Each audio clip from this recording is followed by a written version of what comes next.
இப்போது நம்ம ஆரி work stand எப்படி ஃபிக்ஸ் பண்ணலாம், அதுக்கான மெட்டீரியல்ஸ் என்னென்னு பார்க்கலாம். இப்போ வந்து என்ன இருக்குன்னா, இங்கே 4 அயன் ராட்ஸ் வச்சுருக்கேன், ஒரு கிளாத் இருக்குது, இது வந்து ஃப்ரேம். இந்த அயனில் இருக்குது பார்த்தீங்களா, இது வந்து ஃப்ரேம், இது வந்து ரிங். இதில் வந்து என்னென்னு பார்த்தீங்கன்னா, பெரிய ரிங் ஒன்று இருக்கும், இந்த பெருசு, இது வந்து அவுட்டர் ரிங்னு சொல்லுவாங்க. இதுக்குள்ளே இருக்கிறது சின்ன ரிங்கு. இந்த சின்ன ரிங் வந்து இன்னர் ரிங்னு சொல்லுவாங்க. அவுட்டர் ரிங், இது இன்னர் ரிங். இதோட சைஸ் பார்த்தீங்கன்னா 18 இன்ச். இதில் வந்து நிறைய சைஸஸில் வந்து இந்த ரிங்ஸ் வந்து அவைலபிளாக இருக்குது. இது வந்து உங்களுக்கு 16 இன்ச் ரிங், இதோட சின்னதாக இருக்கும். இது வந்து 10 இன்ச் ரிங், இது இதோட சின்னதாக இருக்கும். இப்போ வந்து இத்தனை ரிங்ஸ் நமக்கு தேவை கிடையாது. 18 இன்ச் ரிங் மட்டுமே போதும், நம்ம வந்து ஒரு ப்ளவுஸ் ஃபுல்லாக டிசைன் பண்ணலாம். அது எப்படி டிசைன் பண்ணலான்னு உங்களுக்கு நான் அப்புறமா சொல்லித்தரேன். இந்த ஒரு ரிங் இருந்தாலே நம்ம வந்து ஒரு ப்ளவுஸே டிசைன் பண்ணலாம். இப்போ நம்ம ஸ்டாண்ட் எப்படி ஃபிக்ஸ் பண்ணலான்னு பார்க்கலாம். இந்த மாதிரி நட் வச்சு தான் நம்ம ஃபிக்ஸ் பண்ண போகிறோம். உங்களுக்கு வந்து கொடுத்துருப்பாங்க மெட்டீரியல் லிஸ்ட்டில். இப்போ இந்த நட் வச்சு நம்ம எப்படி ஃபிக்ஸ் பண்ணலான்னு பார்க்கலாம். ஃபஸ்ட்டு வந்து நமக்கு இந்த கிளாத்து, இந்த ரிங்லாம் தேவையில்லை, இதெல்லாம் நம்ம தனியாக எடுத்து வச்சுக்கலாம். இந்த ஸ்டாண்டை ஃபஸ்ட்டு நம்ம ஃபிக்ஸ் பண்ணிவிட்டு அதுக்கப்புறமா தான் இந்த ஃப்ரேமும் கிளாத்தையும் நம்ம ஃபிக்ஸ் பண்ண போகிறோம். இது ஃபிக்ஸ் பண்ணுறதுக்கு எப்படின்னு பார்க்கலாம். ஆரி ஒர்க் ஃப்ரேமில் வந்து எந்த டிஃப்ரென்ஸும் வராது. சில டைம் வந்து இந்த மாதிரி 2 டைப் ஆஃப் ராட் இருக்குது. இந்த ராடில் நீங்கள் பார்த்தீங்கன்னா ஹோல் மட்டும்தான் இருக்கும், ஹோல் மட்டும்தான் இருக்குது பார்த்தீங்களா. இந்த டைப் ஆஃப் ராடில் பார்த்தீங்கன்னா ஸ்க்ரூவோட சேர்ந்த மாதிரி இருக்கும். ஃபஸ்ட்டு நான் இந்த ஸ்க்ரூவோட சேர்ந்த மாதிரி இருக்க ராடை எப்படி ஃபிக்ஸ் பண்ணுறது நான் உங்களுக்கு காட்டுறேன். இப்போ ஸ்க்ரூவோட இருக்க ராடு இருக்குது, இது எப்படி இங்கே ஆல்ரெடி ஃபிக்ஸ் பண்ணியிருக்காங்கன்னு பாருங்கள். ஸ்க்ரூவோட இருக்க ராடை வந்து உள்ளே இன்சர்ட் பண்ணிவிட்டு மேலே வந்து நட்டு போட்டு ஃபிக்ஸ் பண்ணியிருக்காங்க. அதே மாதிரி தான் நான் இப்போ வந்து என்ன பண்ண போகிறேன், இந்த ஹோல்குள்ளே இந்த ராடை வந்து இன்சர்ட் பண்ணுறேன். இன்சர்ட் பண்ணிவிட்டு இதோட நட்டு எடுத்து நான் போட்டு டைட் பண்ணுறேன்.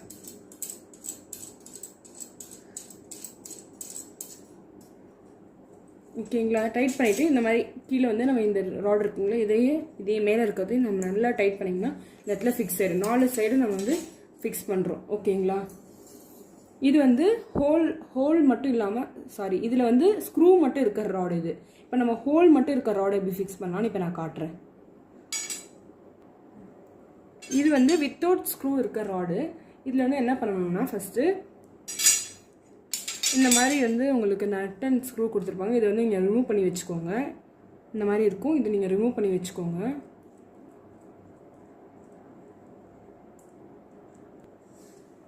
இப்போ வந்து இதை வந்து நீங்கள் லைட்டாக இப்படி ட்விஸ்ட் பண்ணிக்கோங்க. சாஞ்ச மாதிரி வச்சுட்டு இந்த ஹோல் டு ஹோல் மீட் ஆகிற மாதிரி நீங்கள் வச்சுக்கோங்க. ஹோல் டு ஹோல் மீட் ஆகிற மாதிரி இப்படி வச்சு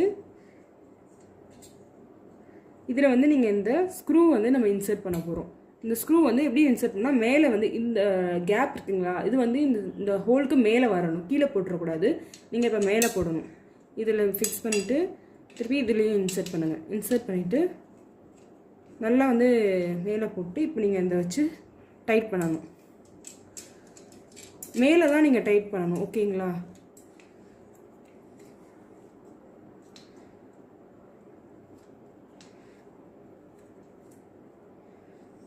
இப்போ வந்து ஒன் சைடு வந்து முடிஞ்சிடுச்சு. நல்லா டைட் பண்ணிக்கோங்க. இதே மாதிரி நம்ம 3 சைடும் பண்ண போகிறோம். செகண்ட் ஒன் பண்ணி காட்டுறேன். ஹோல் டு ஹோல் மீட் பண்ணி வச்சுக்கோங்க ஃபஸ்ட்டு. அந்த மீட் பண்ணக்கப்புறம் நம்ம இந்த இதை வச்சு ஃபிக்ஸ் பண்ண போகிறோம்.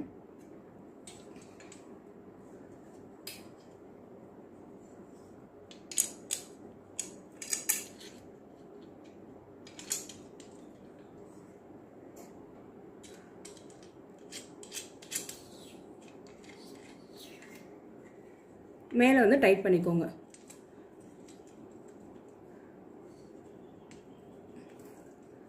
இது வந்து ஜஸ்ட்டு ஹோல் இருக்க ராடு. நான் உங்களுக்கு முன்னாடி காமிச்சது வந்து ஹோலோட ஸ்க்ரூ இருக்க ராடு. இப்போ ஹோல் இருக்க ராடில் நான் 2 ஃபிக்ஸ் பண்ணியிருக்கேன், மீதி 2 ஃபிக்ஸ் பண்ணிட்டு இப்போ காட்டுறேன்.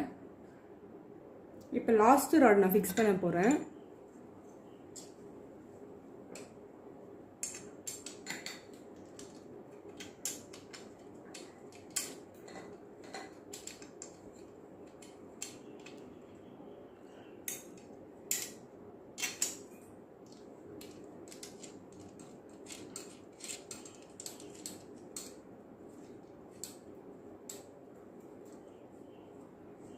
நாலு சைடும் நல்லா டைட் பண்ணிக்கோங்க. ஒரு வாட்டி நல்லா டைட் பண்ணிவிட்டு நம்ம மேலே எடுத்து ஸ்டாண்ட் மாதிரி வச்சோன்னா நல்லா க்ரிப்பாக இருக்கும் உங்களுக்கு. ஓகேங்களா, இப்போ நீங்கள் இப்படி வைக்கிறீங்க, வைக்கும் போது நல்லா வந்து உங்களுக்கு டைட் இருக்க மாதிரி நீங்கள் பார்த்துக்கோங்க. இப்போ கீழே வந்து ஒரு ஹோல்ஸ் மாதிரி இருக்குங்களா, இதில் வந்து நம்ம இன்னொரு ஃப்ரேம் வந்து ஃபிக்ஸ் பண்ணிக்கலாம். அது நமக்கு தேவையே கிடையாது. அதனால் நம்ம 18 இன்ச் மட்டும் போதும். இதை பற்றி நீங்கள் வந்து பாதர் பண்ண தேவையில்லை. இதை நல்லா டைட் பண்ணால் உங்களுக்கு போதும்.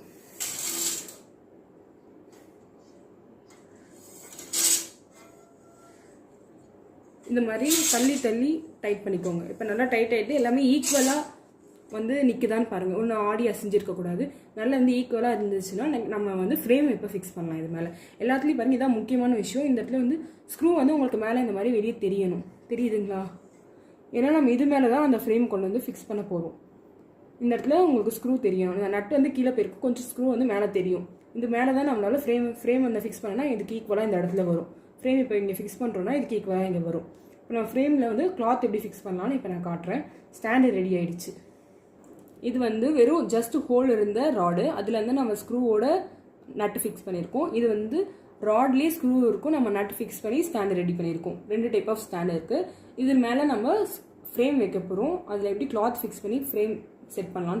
இப்போ வந்து நம்ம இந்த ஃப்ரேமை வந்து இது மாதிரி நம்ம எப்படி ரெடி பண்ணலான்னு பார்க்கலாம். இப்போ வந்து இந்த மாதிரி ஒரு நாடா எடுத்துக்கோங்க. இந்த நாடாவில் என்ன பண்ணணும்னா இந்த மாதிரி க்ளூ அப்ளை பண்ணணும். இதுலேயும் க்ளூ அப்ளை பண்ணணும். நீங்கள் அந்த ஃப்ரேம்லேயும் கொஞ்சம் க்ளூ அப்ளை பண்ணிவிடுங்க. அப்ளை பண்ணிவிட்டு இது மேலே இப்படி பிடிச்சிட்டு இந்த மாதிரி கொஞ்சம் ஸ்லாண்டிங்காக இப்படி நீங்கள் சுற்றிட்டே வரணும். கொஞ்சம் கேப் இல்லாமல் சுற்றிக்கோங்க. இது எதுக்காக நம்ம இந்த மாதிரி பண்ணுறோன்னா கிளாத் வந்து டேமேஜ் ஆகாமல் இருக்கிறதுக்காக பண்ணுறோம். முக்கியமாக வந்து இன்னர் ரிங்கில் வந்து கண்டிப்பாக பண்ணிக்கோங்க. இந்த மாதிரி நீங்கள் ஃபுல்லாகவே தெரியுதுங்களா, கேப் இல்லாமல் நான் வந்து பண்ணியிருக்கேன். இந்த ரிங்கு ஃபுல்லாகவே நம்ம இந்த மாதிரி சுற்றிக்கணும். நான் சும்மா ஜஸ்ட் ஒரு சின்னதாக எடுத்து உங்களுக்கு சுற்றி காமிச்சிருக்கேன். ஃபுல்லாக நீங்கள் சுற்றிட்டிங்கன்னா இந்த மாதிரி உங்களுக்கு ரெடி ஆகிடும். ஓகேங்களா? இப்போ நம்ம எப்படி கிளாத் ஃபிக்ஸ் பண்ணலான்னு பார்க்கலாம். இப்போ நான் 2 ரிங்கையும் செப்பரேட்டாக எடுத்து வச்சுருக்கேன்.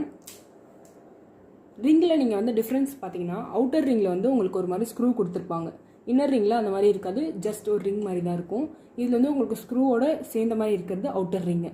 இப்போ நீங்கள் அவுட்டர் ரிங் எடுத்து தனியாக வச்சுக்கோங்க. நான் கிளாத் வந்து விரிச்சேன்னா எப்படி இருக்குது பாருங்கள், ரொம்ப சுருக்கமாக இருக்குது. இந்த மாதிரி நம்ம ஒர்க் பண்ணோன்னா ஒர்க் வந்து நமக்கு நல்லாவே கிடைக்காது. ஒர்க்கும் ரொம்ப லூஸாக தான் உங்களுக்கு கிடைக்கும். அதுக்காக நம்ம என்ன பண்ணணும்னா இது வந்து நல்லா அயர்ன் பண்ணணும்.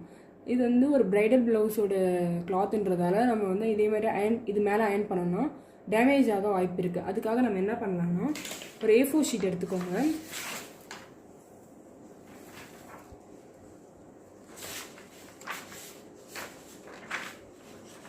A4 ஷீட் எடுத்து கிளாத் மேலே வச்சுக்கோங்க. எல்லா சைடும் நீங்கள் இப்படி தான் பண்ணணும். ஒரு சைடாக நீங்கள் பண்ணிகிட்டே போகணும். இந்த இடத்துல இப்போ ஒரு எட்ஜில் நான் வச்சுருக்கேன். A4 ஷீட் வச்சுக்கோங்க. இது மேலே நீங்கள் அயர்ன் பாக்ஸ் வச்சு அயர்ன் பண்ணணும். ஓகேங்களா?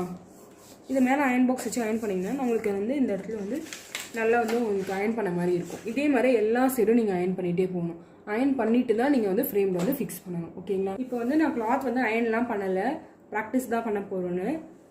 ஃபஸ்ட்டு இன்னர் ரிங்கை ப்ளேஸ் பண்ணிக்கோங்க. ஃப்ளோர் மேலே நீங்கள் இன்னர் ரிங் வச்சுக்கோங்க. இது மேலே நீங்கள் எந்த சைடில் ஒர்க் பண்ண போகிறீங்களோ கிளாத்து, அந்த கிளாத்தை வந்து இது மேலே அப்படியே மேலே வந்து ப்ளேஸ் பண்ணி கிளாத்தை வந்து இன்னர் ரிங் மேலே நான் வச்சுருக்கேன். இப்போ கிளாத் மேலே என்ன பண்ண போகிறோன்னா அவுட்டர் ரிங்கை போட போகிறோம். அவுட்டர் ரிங் வந்து இன்னர் ரிங்கோட பெருசாக இருக்கிறதால இந்த இடத்துல நீங்கள் வந்து அமுக்குனீங்கன்னா ஃபிக்ஸ் ஆகும். ஓகேங்களா? இப்போ வந்து ஃபிக்ஸ் ஆகிடுச்சு. எப்படி இருக்கீங்க? ரொம்ப லூஸாக இருக்குது. இப்போ நம்ம எதாவது டைட் பண்ண போகிறோம். என்ன பண்ணணும்னா இந்த கீழே பார்த்தீங்களா இன்னர் ரிங் இருக்குது. இந்த இடத்துல இன்னர் ரிங் இருக்குது, தெரியுதுங்களா? இந்த இடத்துல இன்னர் ரிங் இருக்குது. இந்த கிளாத் எப்படி போட்டு இந்த கிளாத் அண்ட் இன்னர் ரிங்கை நீங்கள் எப்படி பிடிச்சிக்கணும். மேலே வந்து அவுட்டர் ரிங்கை பிடிச்சிக்கணும். அவுட்டர் ரிங்கை இந்த மாதிரி சேர்ந்த மாதிரி பிடிச்சிட்டு இந்த பக்கத்தில் இருக்க கிளாத்தை பிடிச்சி இழுக்கணும். பக்கத்தில் திருப்பி அதே ஸ்டெப்பு. கீழே inner ring and outer ring சேர்ந்த மாதிரி கிளாத்தோடு சேர்த்து பிடிச்சிட்டு மேலே அவுட்டர் ரிங் பிடிச்சிட்டு நீங்கள் பிடிச்சி இழுக்கணும். இங்கே வந்து டைட்னஸ் ஆகும். இந்த மாதிரி பிடிச்சி கிளாத்தோடு சேர்ந்த மாதிரி பிடிச்சி இழுக்கணும்.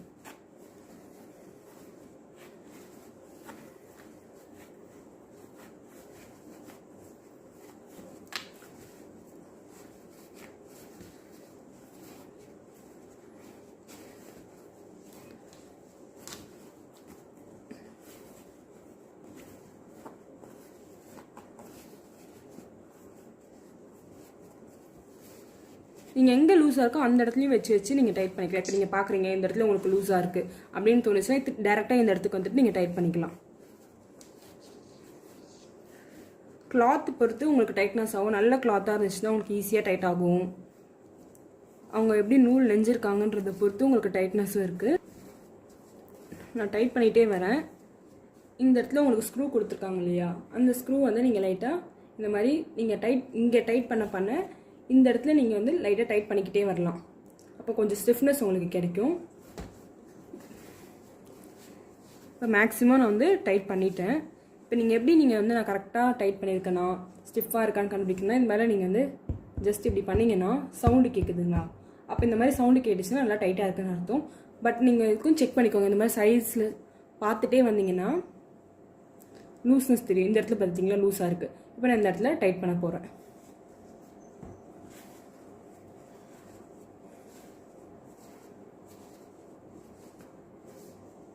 ஓகேங்களா?